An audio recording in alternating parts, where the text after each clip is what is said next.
Baka pagkatapos sa video natin na ito ay wala na pong bibili sa mga tinapay ko dito sa bakery. Charot lang ha, joke lang ha. Kasi to this video ay gagawa tayo ng isang cup na harina na pwede natin itong pang merenda o saan ka pa ba, bibili ka ba pa sa akin?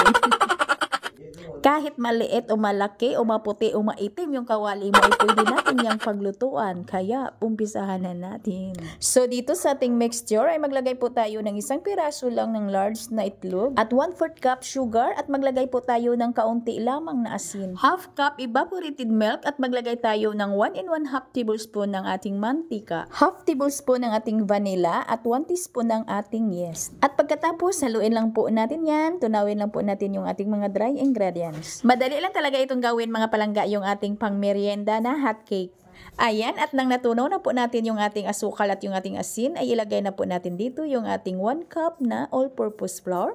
Salain lang po natin. Sa ating harina ay pwede tayong gumamit dito ng first class flour. Noong bata pa ako, ito po yung niluluto ng mama ko para po pang merienda namin. Yung gatong namin ay kahoy. At nang kuminis na, ay ilagay na po natin dito yung ating 1/4 cup ng ating tubig.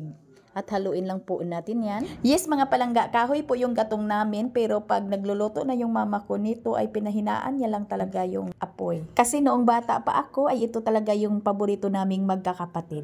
At ayan, makinis na po yung ating mixture. Pahingahin lang muna natin itong ating mixture, mga palangga, ng 20 hanggang 30 minutes.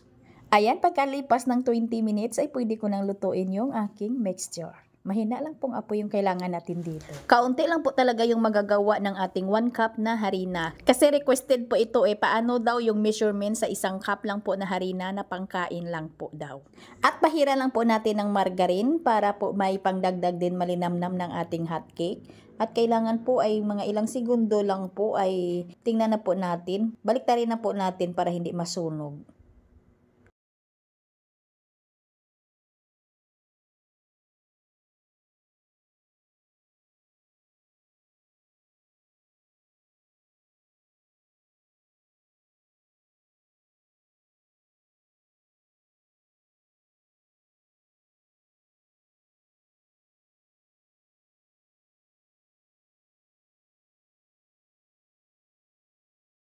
Simple lang naman yung pang-toppings ko dito mga palangga. Pinahiran ko lang ito ng star margarine at saka asukal na puti.